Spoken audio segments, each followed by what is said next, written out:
Hello everyone, welcome to WBPSC textbook. তোমাদের সকলকে স্বাগত জানাচ্ছি ডব্লিউবিপিএসসি টেক্সটবুকে। আজকের এই ভিডিওটা থাকছে আমাদের ওয়েস্ট বেঙ্গলের। আমি তো তোমাদের কারেন্ট অ্যাফেয়ার্স আলাদা করে ক্লাস করাই, বাট শুধুমাত্র ওয়েস্ট বেঙ্গল ওরিয়েন্টেড কিছু বিশেষ বিশেষ কারেন্ট অ্যাফেয়ার্স এর ইনফরমেশন থাকছে এই ভিডিওতে। সকলকে বলবো ভিডিওটাকে একদম শেষ অবধি দেখতে, কারণ কারেন্ট অ্যাফেয়ার্স এর মাস্টার প্রিন্ট জানুয়ারি থেকে মে অবধি 2026-এর ওয়েস্ট বেঙ্গলের কিন্তু বিষয়াশয় নিয়ে আজকে আমরা আলোচনা করতে চলেছি। এবং অবশ্যই বলবো যারা যারা আমাদের চ্যানেলে নতুন রয়েছে চ্যানেলটাকে কিন্তু অবশ্যই সাবস্ক্রাইব করে দেবে। সবার প্রথমে যেটা নিয়ে আমরা আলোচনা করব সেটা হচ্ছে শিল্প সংস্কৃতি, উৎসব, মেলা, সম্মাননা, পুরস্কার। থাকছে ঐতিহ্য এবং ইতিহাস নিয়ে আলোচনা, থাকছে রাজ্য প্রশাসন নির্বাচন। যেহেতু 2026-এর বিধানসভা নির্বাচন হয়েছে, সেখান থেকে কিন্তু অনেক গুরুত্বপূর্ণ প্রশ্ন আসতে পারে। রয়েছে অর্থনীতি এবং পরিকাঠামো, থাকছে পরিবেশ এবং বিজ্ঞান। সবার প্রথমেই আমরা চলে যাব উৎসব এবং রাজ্যের যে পরিচিতি নিয়ে। বাংলা দিবস পহেলা বৈশাখ, যেটা আনুষ্ঠানিকভাবে আমাদের কিন্তু বাংলা দিবস, যেটাকে রাজ্য প্রতিষ্ঠা দিবস হিসেবেও পালিত হয়, যেটা কিন্তু 1 জানুয়ারি 2024 থেকে বলা হয়েছিল।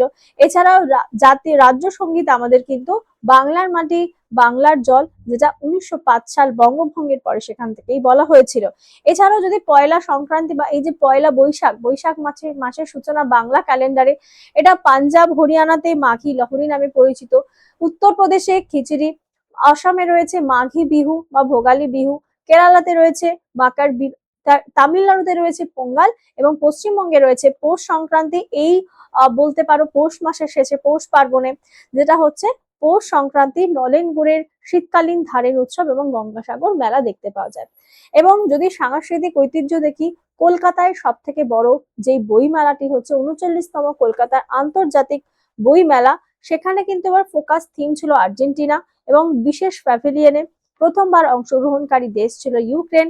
এবং আজীবন সম্মাননা লাইফ টাইম অ্যাচিভমেন্ট অ্যাওয়ার্ড পেয়েছেন প্রখ্যাত বাঙালি লেখক স্বপ্নময় চক্রবর্তী। তার জলের উপরে পানি গ্রন্থের জন্য পূর্বে সাহিত্য একাডেমিও তিনি পেয়েছিলেন। ভারতের পুতুল নাচ, যেটা হচ্ছে স্মারক ডাক টিকিট। ভারতের ডাক বিভাগ পুতুল নাচের উপরে 8টি ডাক টিকিট কিন্তু প্রকাশ করেছেন।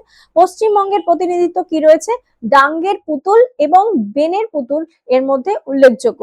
অন্যান্য উল্লেখযোগ্য গুলোর মধ্যে রয়েছে কিছু পুতুল কর্ণাটক, রাবণ ছায়া ওড়িশা, পাভা কথাকালী কেরালার। নেক্সট রয়েছে সম্মাননা ম্যাট্রিক্স এবং সাহিত্য পুরস্কার 2025-এ। বাংলা ভাষায় বিভিন্ন ভাষায় সাহিত্য পুরস্কার দেওয়া হয়, এবং বাংলা ভাষায় শ্রেষ্ঠ কবিতার জন্য প্রসূন বন্দ্যোপাধ্যায় পেয়েছেন। হিন্দি ভাষার জন্য জিতেজি এলাহাবাদ, স্মৃতিকথার জন্য মমতা কালিয়া, ইংরেজির জন্য ক্রিমসন স্প্রিং উপন্যাসের জন্য পেয়েছেন নভতেজ সারানা, এবং উর্দুতে সফর জারি হ্যায় কবিতার জন্য পেয়েছেন প্রীতপাল সিং বেতাব। এবং কে রামানুজন পুরস্কারের জন্য বিজয়ী রয়েছেন শিপ্রা মুখার্জি, মিনময় প্রামাণিক। কারণ দলিত লেখিকা কল্যাণী ঠাকুর চড়ালের বাংলা বই বিলং টু নাও হিয়ার ইংরেজিতে অনুবাদ করার জন্য কিন্তু কে রামানুজন পুরস্কার পেয়েছেন শিপ্রা মুখার্জি এবং মিনময় প্রামাণিক। নেক্সট হচ্ছে ঐতিহ্য এবং উত্তরাধিকারিক স্মরণীয় ব্যক্তিত্ব, যাদেরকে না বললেই নয়। বঙ্কিমচন্দ্র চট্টোপাধ্যায়, তার মৃত্যু বার্ষিকী রয়েছে। কারণ বঙ্কিমচন্দ্রের নাম যেহেতু বন্দে মাতরম গানটাকে আমাদের যেই ন্যাশনাল সং এর মধ্যে ফেলা হয়েছে, কারণ ন্যাশনাল অ্যান্থাম কিন্তু রয়েছে আমাদের জনগণ মন, এবং ন্যাশনাল সং এর কিন্তু বন্দে মাতরমটাকে এখন ম্যান্ডেটরি করা হয়েছে। 1894-তে তিনি জন্মগ্রহণ করেছেন নৈহাটিতে। যুগান্তরকারী সৃষ্টি 1882 সালের আনন্দমঠ প্রকাশ, যার মধ্যে বন্দে মাতরম নিহিত ছিল। এবং 1868 সালের হিসেব ইংরেজিতে প্রথম উপন্যাস রাজমোহনস ওয়াইফ রচনা করেছিলেন। রামকৃষ্ণ পরমহংস, তার নাম কেন পরিচিত? কারণ গোটা ভারতের মধ্যে কিন্তু রামকৃষ্ণ মিশনের নাম রয়েছে, এবং তার প্রতিষ্ঠাতা সেই বেলুড় মঠ কিন্তু পশ্চিমবঙ্গে অবস্থিত। এই জন্মবার্ষিকীতে হিন্দু পঞ্জিকা অনুযায়ী ফাল্গুন মাসের শুক্লাপক্ষের দ্বিতীয় তিথিতে তিনি জন্মগ্রহণ করেছেন। কামারপুকুরে গদাধর নামে তিনি পরিচিত। প্রথম আধ্যাত্মিক এবং ভৈরবী ব্রাহ্মণী তিনি প্রভাব। তার দর্শনের উপরে ভিত্তি করে স্বামী বিবেকানন্দ প্রথম 1897 সালে প্রশ্ন দিতে পারে যে কবে প্রথম রামকৃষ্ণ মিশন প্রতিষ্ঠা হয়েছিল, সেটা কিন্তু 1 মে 1897। আবারও বলছি, 1 মে 1897-তে প্রথম রামকৃষ্ণ মিশন তৈরি করেছিলেন স্বামী বিবেকানন্দ। শ্রী হরিচাঁদ ঠাকুর, তিনি তার 213তম জন্মবার্ষিকীতে স্মরণ করা হয়েছে। মাতোয়া সম্প্রদায় একটা অন্যতম জন প্রতিনিধিত্ব দেখতে পাওয়া যায় আমাদের পশ্চিমবঙ্গে, এবং সেটা উত্তর 24 পরগনায় তার জন্মবার্ষিকী উপলক্ষে মাতোয়া ধর্মের যে মেলা সেটা কিন্তু আয়োজিত হয়। আর যেটা মাতোয়া সম্প্রদায়ের কথা আমি বললাম, সেখানে হচ্ছে হরিচাঁদ ঠাকুর, শ্রী শ্রী হরি লীলামৃত এবং দর্শন একেশ্বরবাদ তাদের মধ্যে কিন্তু রয়েছে। বিরোধিতা এবং বৈদিক আচারকে বর্জন করে পশ্চিমবঙ্গের দ্বিতীয় বৃহত্তম তপশিলি জাতি হচ্ছে এসসি কাস্ট যারা রয়েছেন। দেশ ভাগের পরে মূলত বাংলাদেশ থেকে ভারতে চলে আসেন, এবং সিএএ সেটা হচ্ছে তোমাদের কনস্টিটিউশন অ্যামেন্ডমেন্ট অ্যাক্ট, বর্তমান যে রাজনৈতিক প্রাসঙ্গিকতা রয়েছে সেখানেও সেটা উল্লেখ্য। এবার আমরা চলে যাই প্রশাসনিক আচার বিচার নিয়ে, যেখানে বিধানসভা নির্বাচনের ফলাফল অনুযায়ী কিন্তু এবার মুখ্যমন্ত্রী হয়েছেন মাননীয় শ্রী শুভেন্দু অধিকারী মহাশয়। তিনি প্রাক্তন মুখ্যমন্ত্রী মমতা বন্দ্যোপাধ্যায়কে পরাজিত করেছেন, এবং বিধানসভা স্পিকার নির্বাচিত হয়েছেন রথীন্দ্র বসু, তিনি কোচবিহারের দক্ষিণ কেন্দ্রের বিধায়ক। আর প্রোটেম স্পিকার রয়েছেন তাপস রায়। পশ্চিমবঙ্গের বিধানসভা আসন সংখ্যা 284টি, এবং যেখানে 207টি আসন কিন্তু জিতে নিয়েছে বিজেপি সরকার।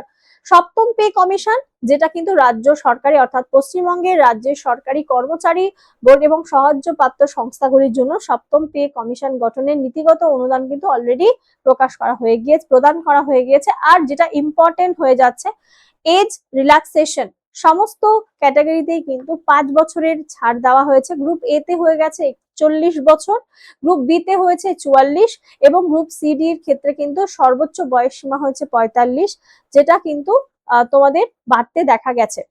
এবারে চলে আসে কিছু জনকল্যাণমূলক প্রকল্প, যেটা আমাদের পশ্চিমবঙ্গের নিরিখে ছিল, যেটা লক্ষ্মীর ভান্ডার, সেটা মাসে মাসে 1500 এবং 1700 টাকা দেওয়ার যে ব্যবস্থাপনা ছিল সেটা কিন্তু এবার পরিবর্তন হয়েছে।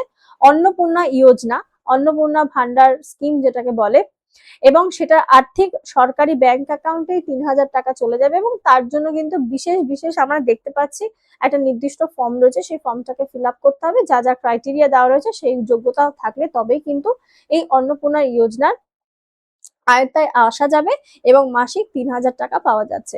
পশ্চিমবঙ্গের বাসিন্দা হতে হবে, 25 থেকে 60 বছরের মধ্যে বয়স থাকতে হবে, এবং যেটা কিন্তু বাস্তবায়ন বলা হয়েছিল 1 জুন 2026 থেকে কার্যকর হচ্ছে। বয়স হচ্ছে 21 থেকে 40 বছর। এটা যুব সাথী প্রকল্প স্কিম ছিল, যেটা কিন্তু এখন যুব শক্তিতে রূপান্তরিত হয়েছে। এবার চলে আসি সর্বভারতীয় নিয়োগ এবং বিচার ব্যবস্থা। কলকাতা কিন্তু হাইকোর্টের, কলকাতায় রয়েছে হাইকোর্ট, 25টি হাইকোর্টের মধ্যে একটি। সেই কলকাতা হাইকোর্টের 44তম প্রধান বিচারপতি সুজয় পাল বিচারপতি টি.এস. শিব জ্ঞানমকে কিন্তু স্থলাভিষিক্ত করেছেন। শপথ বাক্য পাঠ করেন কার সামনে, অর্থাৎ হাইকোর্টের যিনি প্রধান বিচারপতি তিনি কিন্তু সেই রাজ্যের যিনি গভর্নর থাকেন তার সামনেই শপথ গ্রহণ করেন পশ্চিমবঙ্গের রাজ্যপাল আর.এন. রবি। এছাড়া আমরা একটু টুক করে অন্যান্য রাজ্যের রাজ্যপালগুলোকেও একটু দেখে নিই।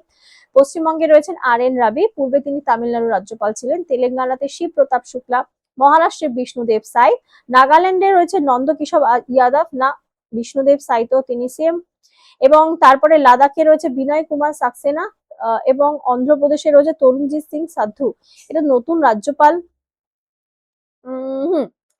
এবং মেগা পরিকাঠামো এবং লজিস্টিক প্রকল্পের মধ্যে গঙ্গাসাগর সেতু, যেটা হচ্ছে মুড়িগঙ্গার উপরে, এটা আমি একটু কনফিউশন ছিলাম বিষ্ণুদেব সাইটা নিয়ে, সেটা আমি তোমরা অবশ্যই আমাকে কমেন্টে জানিও তো এখানে ভুলটা কি আছে। গঙ্গাসাগর সেতু যেটা হচ্ছে মুড়িগঙ্গা নদীর উপরে, যা দীর্ঘ 5 কিলোমিটার অব্দি বিস্তৃত, যেটা কোচুবেড়িয়াকে মূল ভূখণ্ডের সাথে যুক্ত করবে। আর এটা এরপরে রয়েছে তোমাদের হলদিয়া বাল্ক টার্মিনাল, যেটা ভারতে প্রথম সম্পূর্ণ স্বয়ংক্রিয় dry bulk cargo facility Hooghly নদীর উপরে করা হচ্ছে, এবং এটা বার্ষিক 8 ট্রিলিয়ন মেট্রিক টন বহন ক্ষমতা রাখে। আদান পার্টিস দ্বারা কিন্তু আদানি পোর্টস দ্বারা এটা গঠন হয়েছে।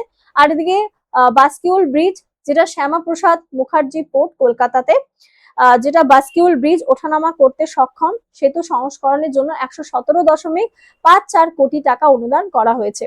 পরিবেশ এবং বাস্তুতন্ত্রের আপডেটে যদি আমরা দেখি, পশ্চিমবঙ্গে কিন্তু বাদুড়ের সংখ্যা অনেক বেড়ে গেছে। প্রথম জাতীয় স্তরের মূল্যায়ন, শীর্ষস্থানের রাজ্য পশ্চিমবঙ্গে সর্বাধিক বাদুড়ের বৈচিত্র্য পাওয়া গেছে, প্রায় 68টি প্রজাতি। দ্বিতীয় স্থানে রয়েছে মেঘালয়। বাস্তবায়ন বাদুড় হলো চমৎকার ক্রস পলিনেটরের একটি পরাগযোগে, বিশেষ করে বাদুর পরাগযোগে বেশি হেল্প করে। ক্রিটিক্যালি এনডেঞ্জার্ড প্রজাতির মধ্যে এই বাদুর সম্প্রদায়টা পড়ছে। আর এদিকে দেখতে পাচ্ছি পাঙ্গলাখা বন্যপ্রাণী অভয়ারণ্য, যেটা কোথায় রয়েছে? ভারত এবং সিকিমের সীমান্তে, অর্থাৎ এই যে পশ্চিমবঙ্গের সাথে সংযোগ, এই অভয়ারণ্যটি পশ্চিমবঙ্গের নেওড়া ভ্যালি যেটা কালিম্পং এ রয়েছে তার সাথে ভুটানের জঙ্গলের সাথে সরাসরি সংযুক্ত ছিল। আমি কিন্তু একবারে তোমাদেরকে সবগুলো বলছি, যাদের যাদের রিভিশন হবে আমার কথাগুলো শুনেই তোমরা কিন্তু সেটাকে রিকল করতে পারো। নিপা ভাইরাস সম্প্রতি চর্চায় ছিল, সেই নিপা ভাইরাসে কিন্তু দুজন সংক্রামিত হয়েছিল। এটি একটি জিওনেটিক ভাইরাস যা প্রাণী থেকে মানুষে ছড়ায় এবং ভেক্টর হচ্ছে ফলখেকো বাদুর, যেটা হচ্ছে যার মারফত ছড়িয়েছে। সামুদ্রিক বায়ো ওয়ারিয়ারের মধ্যে যদি বলি, জিওলজিক্যাল সার্ভে অফ ইন্ডিয়া জেএসআই, যেটা পূর্ব মেদিনীপুরের দীঘা এবং বকখালি উপকূলে এটাকে পাওয়া গেছে। মেরিন ওয়ার্মস এদেরকে পাওয়া গেছে, সার্ভে করেছে জিওলজিক্যাল সার্ভে অফ ইন্ডিয়া, পাওয়া গিয়েছে পূর্ব মেদিনীপুর দীঘা বকখালি উপকূলে। এই দুটি নতুন সামুদ্রিক কৃমি মেরিন পলিচেটা আবিষ্কৃত হয়েছে, যার মধ্যে একটির নাম জেএসআই ডিরেক্টর নামে নেরেসিস ডিরিটিয়া রাখা হয়েছে। এটা তোমাদের খুব অ্যাজ ইম্পর্টেন্ট নেই, তবে একটা নতুন প্রজাতি পাওয়া গিয়েছে দীঘা অঞ্চলে, জুলজিক্যাল সার্ভে অফ ইন্ডিয়া এটা করেছেন, সেটা জেনে রাখতে পারো। Indian association for the cultivation of science কলকাতাতে এশিয়ার ভারতীয়দের দ্বারা প্রতিষ্ঠিত প্রাচীনতম বিজ্ঞান প্রতিষ্ঠান মহেন্দ্রলাল সরকারের দ্বারা গঠিত। তো এই ছিল, একটু র্যাপিড ফায়ারে করেছি, একটু থিওরি বেস রেখেছি, যারা যারা ক্লাস করো তারা তারা অবশ্যই বুঝতে পারবে। এবার তোমাদেরকে আরো একটা গুরুত্বপূর্ণ কথা বলে দিয়ে যাই, সেটা হচ্ছে অফার। যারা যারা আমাদেরকে জিজ্ঞেস করো যে ম্যাম আমার অফার কবে আসবে, একটু প্রাইসটা কম হলে ভালো হতো, দেখো 1 বছর ভ্যালিডিটি তোমরা পাচ্ছ এবং কততে? 999-তে। এটা কিন্তু আমাদের জুনের জ্যাকপট সেল। যারা যারা চাইছো নিতে তারা তারা কি কাজ করবে? 7557050299 7557050299 এই নাম্বারে কিন্তু তোমাদেরকে একটা SMS করতে হবে। এটা আমার নাম্বার, আমি তোমাদেরকে ডাইরেক্ট লিংক পাঠিয়ে দেবো। আবারও বললাম, এখানে তোমরা আমাদের পঞ্চায়েতের ব্যাচ পেয়ে যাবে, পঞ্চায়েতের জন্য যে ব্যাচ রয়েছে, পিএসসি ক্লার্কশিপের জন্য সমস্ত রকম ব্যাচেস, যেগুলো ক্লার্কশিপ, এমভিও, এমবিআই, আইডিও সমস্ত পরীক্ষার প্রস্তুতি। শুধু তাই নয়, পাচ্ছ তোমরা সেন্ট্রাল প্লাস এসএসসির যেটা রেলওয়ে এবং এসএসসির ব্যাচ, সেটাও কিন্তু এর মধ্যে থাকছে। থাকছে previous year question, mock test, কোনো কিছু কিন্তু বাদ থাকছে না। তাহলে 7557050299 এই নাম্বারে একটা ছোট্ট SMS করতে হবে যে ম্যাম এই ব্যাচটা নিতে চাই। তো তোমাদের প্রিন্টে দেখতে পাচ্ছ এই যা যা এতক্ষণ আমি বললাম সবটা কিন্তু একটার মধ্যে রয়েছে। তো আশা করছি তোমাদের ভিডিওটা হেল্পফুল হবে, আর যদি ভালো লাগে তাহলে অবশ্যই কিন্তু একটা ছোট্ট করে লাইক করতে হবে, সাবস্ক্রাইব করে দিও চ্যানেলটাকে, শেয়ার করো, কমেন্ট করে জানিও তোমাদের ক্লাসটা কেমন লাগলো। দেখা হচ্ছে খুব শিগগিরই আবার লাইভ ক্লাসে। এটা তোমাদের জন্য একটা চটজলদি রিভিশনের জন্য রাখলাম, শুধু পশ্চিমবঙ্গের রিলেটেড। সবাই ভালো থেকো, দেখা হবে আবার নতুন ক্লাসে।